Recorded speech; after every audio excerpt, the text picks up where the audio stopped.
Bonjour à tous, bienvenue dans l'invité de la rédaction de Médien TV. Aujourd'hui, nous allons parler de l'exercice multinational interarmée African Lion, un événement de grande importance pour consolider la coopération militaire maroco-américaine et le renforcement de l'échange entre les forces armées de différents pays en vue de promouvoir la sécurité et la stabilité dans la région. African Lion, qui en est à sa 9e édition, a débuté le 2 juin et se poursuit jusqu'au 16 de ce mois. Cette édition se déroule dans cette région du Maroc, Agadir, Ben Guerir, Qnitra, Al-Mahbas, Tiznit, Tifnit et Tantan. Et pour revenir sur cet événement de coopération militaire majeure, nous avons le plaisir renouvelé de recevoir et d'avoir avec nous aujourd'hui le professeur Mostafa Shimi, politologue et professeur universitaire. Bonsoir, c'est Mostafa. Bonsoir. Bonsoir. Alors, quelle est la particularité de cette 19e édition de l'exercice multinational interarmée African Lion par rapport aux 18 éditions précédentes? La première particularité, c'est que c'est un rendez-vous qui est maintenu.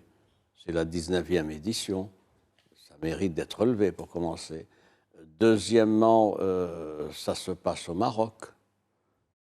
Ça se passe au Maroc et c'est la plus importante opération militaire African Lion menée donc par les États-Unis, conjointement avec le Maroc, d'autres pays, on va y revenir, dans le continent africain. Ça n'est pas négligeable. Autre point encore, c'est ça intéresse 18 pays, dont des pays africains, européens et d'Amérique. Donc vous voyez que c'est assez large. Alors parmi les pays africains qui ont intégré, qui ont rejoint ce programme African Lion, il y a la Tunisie, il y a le Ghana et il y a le Sénégal.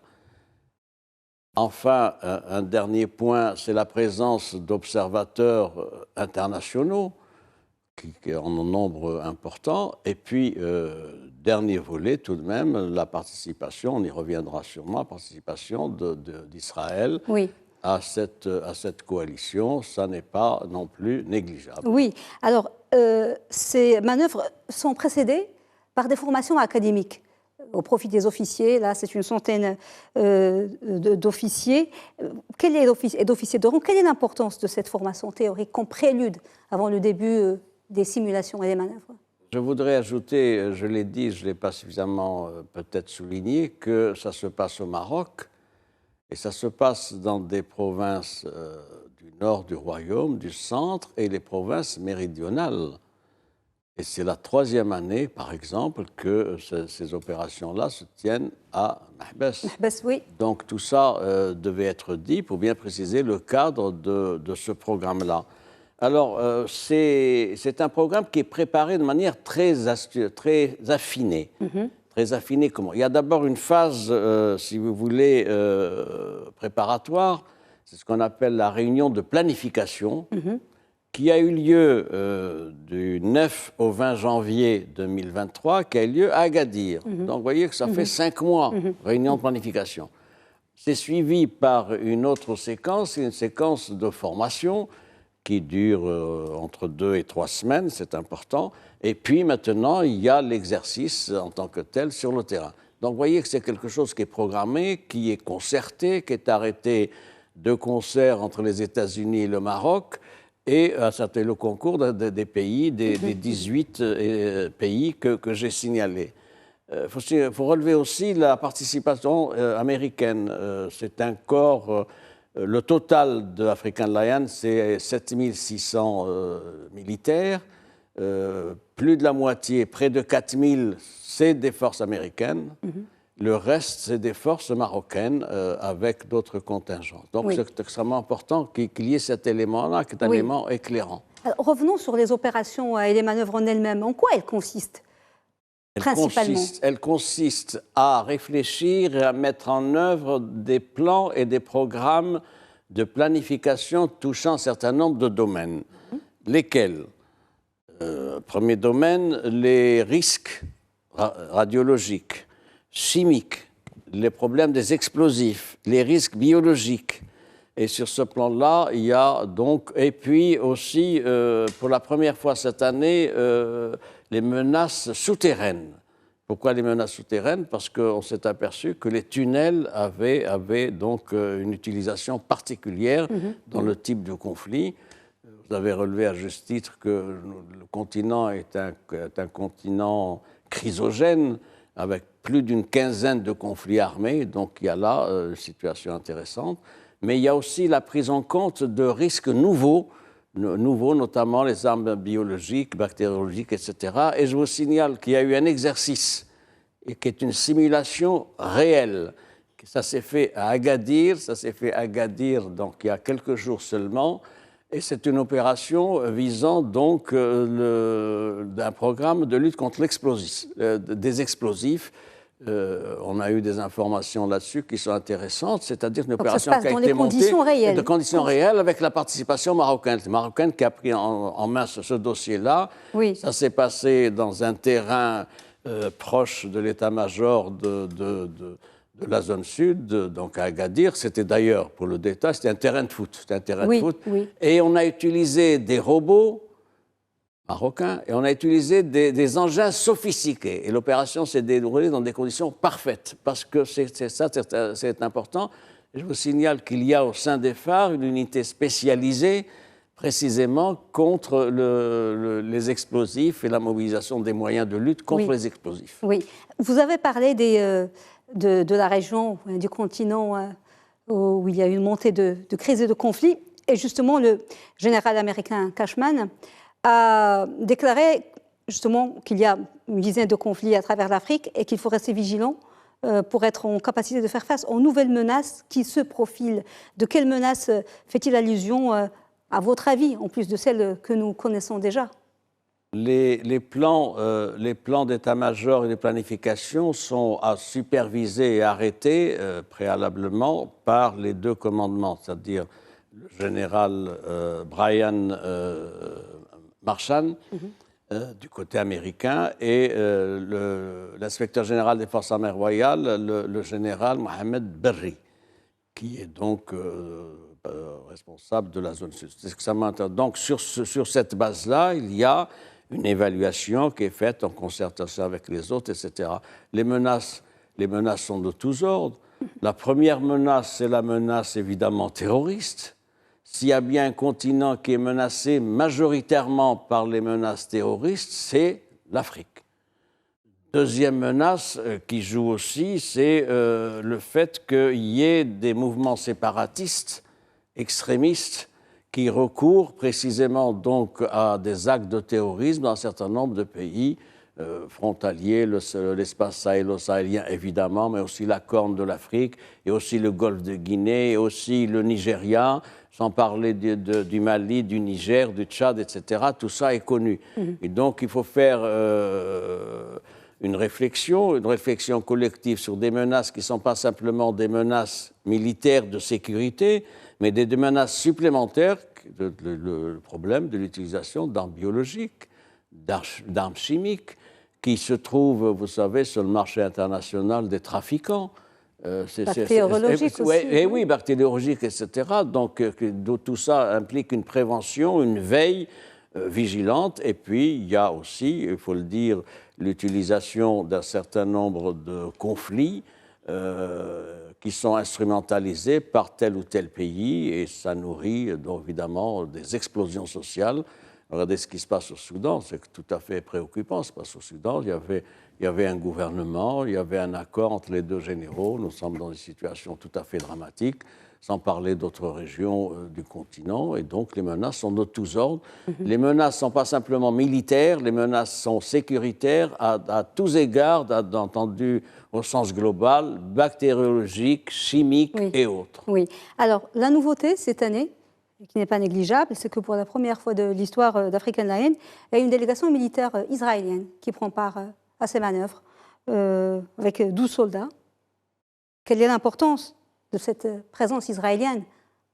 C'est un acte évidemment significatif. Il faut relever que l'année dernière, il y avait la même délégation israélienne de Tsahal, l'armée israélienne, mais comme statut d'observateur.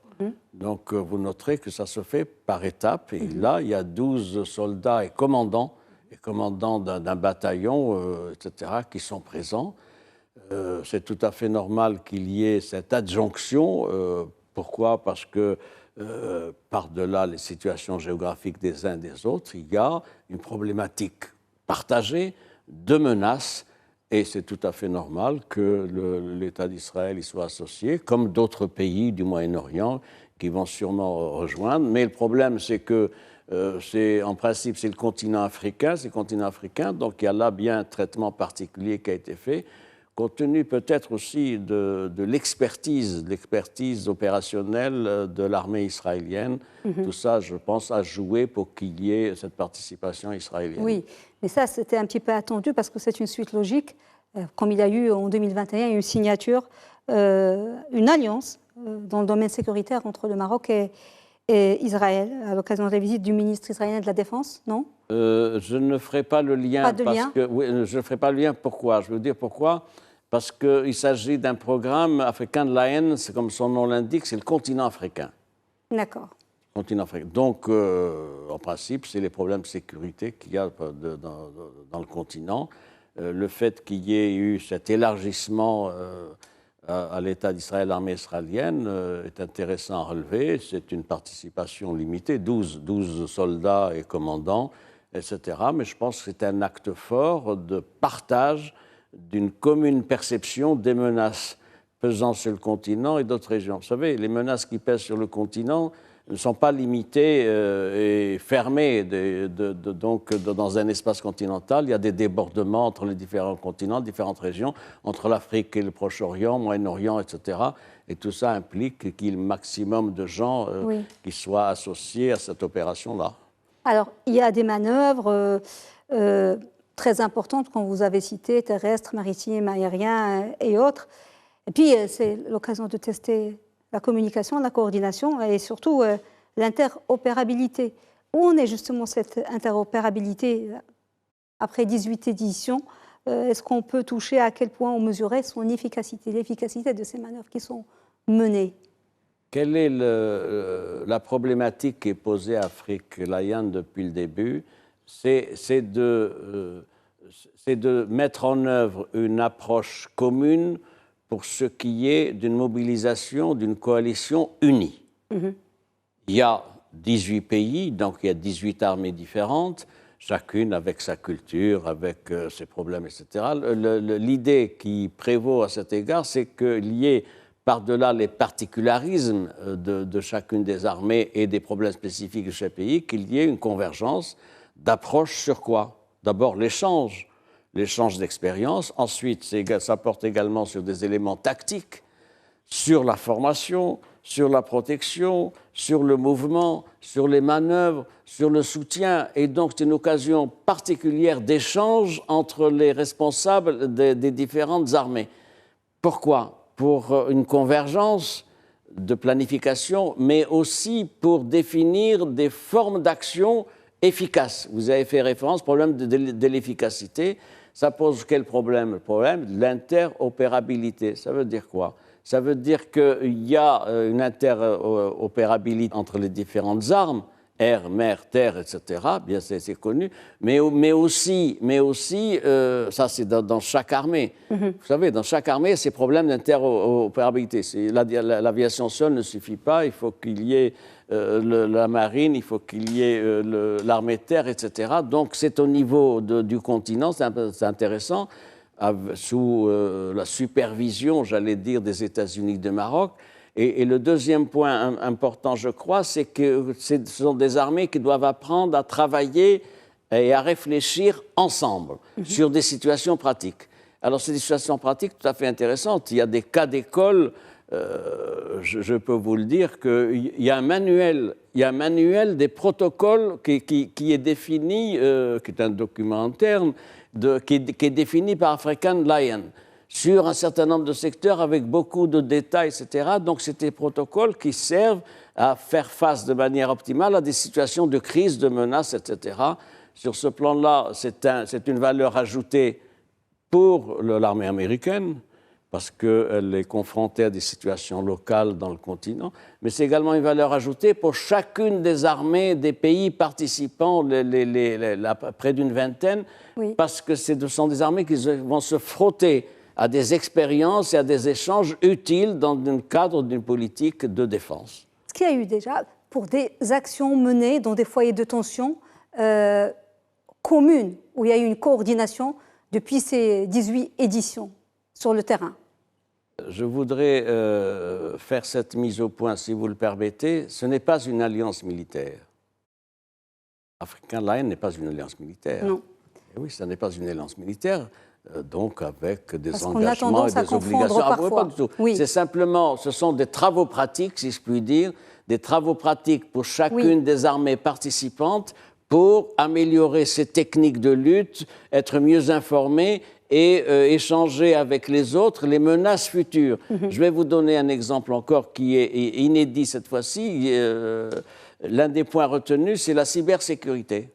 C'est la cybersécurité parce que c'est une problématique qui intéresse tous les pays, les 18, etc., mais qui intéresse tout le monde. Et donc, c'est intéressant que l'armée, dans chacun des pays, se préoccupe de manière particulière des risques générés par la criminalité et les menaces de cybersécurité. Oui, alors, African Lion, on est à sa 19e édition, on termine sur ça, et on voit qu'à chaque fois, ça se développe, il y a un plus grand nombre de participants et d'observateurs, un plus grand nombre de militaires. Est-ce que vous pensez qu'elle va encore prendre de l'ampleur dans les éditions à venir? Oui, parce que, pourquoi? Parce qu'il y a maintenant une capitalisation qui s'est faite sur le savoir-faire que permet d'avoir African Lion.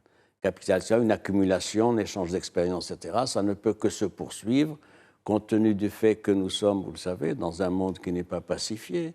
Si j'étais sûr que le monde 2024, 2025, c'est un monde pacifié, etc., je vous dirais, écoutez, c'est la dernière édition d'Africa Lion. Ce n'est pas le cas. Nous sommes dans un monde de menaces qui augmentent, qui sous toutes les latitudes. Et on ne peut que penser, je ne prends pas un grand risque en vous disant, qu'African Lion sera avec une nouvelle édition en 2024 et probablement les années suivantes. Et puis ça renforce le rayonnement du Maroc comme un pays sur le plan sécuritaire, régional et même au-delà. Ça témoigne de deux choses, me semble-t-il. La première, c'est les liens particuliers de partenariat stratégique entre les États-Unis et le Maroc. C'est une opération qui ne s'est pas faite avec d'autres pays. C'est toujours le Maroc, c'est toujours le Maroc qui est retenu parce que le Maroc est considéré, à juste titre, comme un État pivot dans le continent africain pour la lutte antiterroriste, etc. Deuxièmement, la qualité, le niveau opérationnel des forces armées royales. C'est un élément extrêmement important qui est pris en compte. Les forces armées royales disposent d'une expérience, d'un savoir-faire, attester la sécurisation des frontières, j'y reviens pas, illustré également par le fait que le Maroc participe à les forces armées royales participent à une dizaine d'opérations de maintien de la paix dans le monde, et ça traduit bien la crédibilité et la réputation et des forces armées royales et la crédibilité internationale du Maroc. Et les services sécuritaires qui font avorter plusieurs tentatives terroristes dans d'autres pays, comme on a vu en France ça, c'est sécuritaire. African Lion, c'est le militaire. Parce que vous avez parlé du volet sécuritaire du Maroc, donc parce que vous l'avez abordé. African Lion, ça reste militaire, mais évidemment, il y a une connexion avec les problèmes sécuritaires. Merci beaucoup, professeur Moustapha Shahimi, pour cet éclairage. Merci, cher monsieur. Merci à bientôt, j'espère. Madame, monsieur, merci beaucoup de nous avoir suivis. Bonne suite des programmes sur Média TV. Très belle soirée.